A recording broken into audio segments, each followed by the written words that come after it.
The day they brought Blossom to me, I honestly didn't think she was going to survive. She was a tiny little wallaby, curled up in a blanket, so skinny I could feel every bone beneath her soft white fur. She had no mother, no pouch to crawl back into, and because she was an albino, the other wallabies had been attacking and rejecting her. At that moment, I only had one thought. If I didn't help her, there might not be anyone else who would. I question how you got up there. Like, did you do it in one hop or in two? I'd spent years working with animals. I'd cared for all kinds of species, and I thought I'd seen just about every difficult rescue imaginable. But the moment I looked at Blossom, I knew she was different. The second I held her in my arms, I realized that from that day forward, both of our lives were about to change. Noisy little one.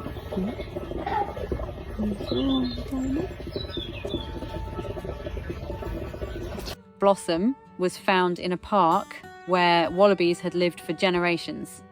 No one knew what had happened to her mother. All anyone knew was that Blossom had been discovered outside her mother's pouch, completely alone. Maybe she had been orphaned, maybe she had been abandoned. Whatever the reason, one thing was certain: if she had stayed there, she probably wouldn't have survived.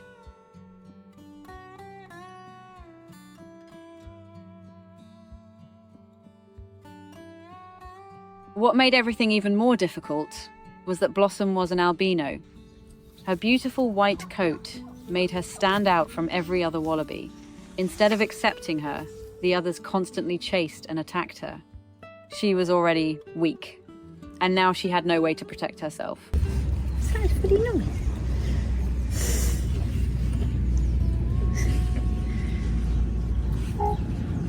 I knew Blossom needed more than food or medical care. What she truly needed was someone willing to become her mother. So I made a decision I never imagined I'd make. If she no longer had a mum, then I would raise her as if she were my own baby. But you'll enjoy hopping around. Yes, you. Blossom's so alert this time of night. Those first few weeks completely changed my routine. Blossom was far too small to be left alone. She needed warmth, bottle feedings, and the comfort of feeling safe, just like she would have inside her mother's pouch. So I carried her with me almost everywhere I went. From a distance, people thought I was simply wearing a little pouch across my chest. Then suddenly, a tiny head would pop out and look around, making everyone smile. Oh, little girl. Little wallabobs. Yes. You're a good girl. That's my phone. Watching Blossom grow became the greatest reward. The frightened little Joey, who used to curl up inside her pouch, slowly became curious about the world around her. Every morning, the first thing she'd do was come looking for me. As long as she knew where I was, she seemed completely content. A bounce mouse, taking over and eating everything. Probably should move that, because it's glass. Blossom had endless energy. Whenever I worked in the garden pulling weeds, she'd hop right behind me. Before I even had time to toss the weeds aside, she'd happily start eating them as if she were helping with the gardening. Sometimes I'd watch her bouncing around and wonder whether I was doing the gardening or whether I had hired the world's cutest little assistant. Why don't you look at me? My name is Blossom, and I am an albino wallaby. I can scratch my neck with my foot. Oh, see how I scratch my neck. But Blossom definitely had her teenage moments too. Some days she wanted to be by my side every second. Other days, she'd somehow end up perched in places so high that I'd just stand there wondering, how on earth did you get up there? Life with Blossom was never boring. Every day brought a new surprise.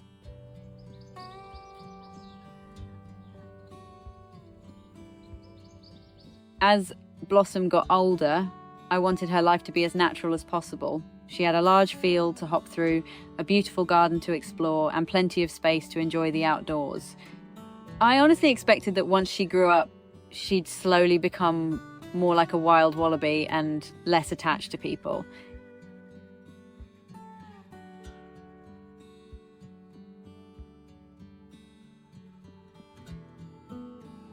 But that never happened. Even as an adult, Blossom still runs over to greet me every morning. She still wants to be close to me.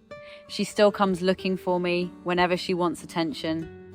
Sometimes it feels less like living with a wild animal and more like sharing my home with a teenage daughter.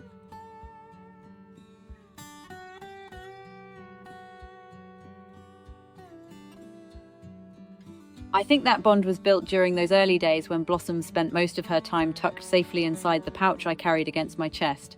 I've never had children, and I probably never will. But raising Blossom from a tiny, helpless Joey gave me a feeling I had never experienced before. It created a bond unlike any I'd ever shared with another animal I'd hand-raised. I'll tell a lie, there is another that likes a cuddle. That is our little girl. Lately, I've been thinking about finding another wallaby to keep Blossom company, but I'm taking everything slowly. I want to make sure any decision I make will truly make her happier. At the end of the day, Blossom's happiness will always come first. Look at her feet, aren't they amazing? Look at that little paw. They're much chonkier than you might think. Yes. And then I'll see if I can film her feet, because they're... Every time I watch Blossom happily hopping around the garden today, it's hard to believe she's the same tiny little Joey who was once rejected by her own kind. Today she's surrounded by love, and she brings joy to everyone who meets her. Blossom isn't just a successful rescue story.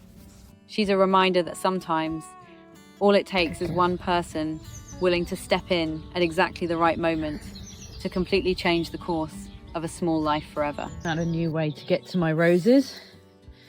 Climbing up onto my strawberries. Just what every gardener wants, a giant rat. Hey, why don't you look at me?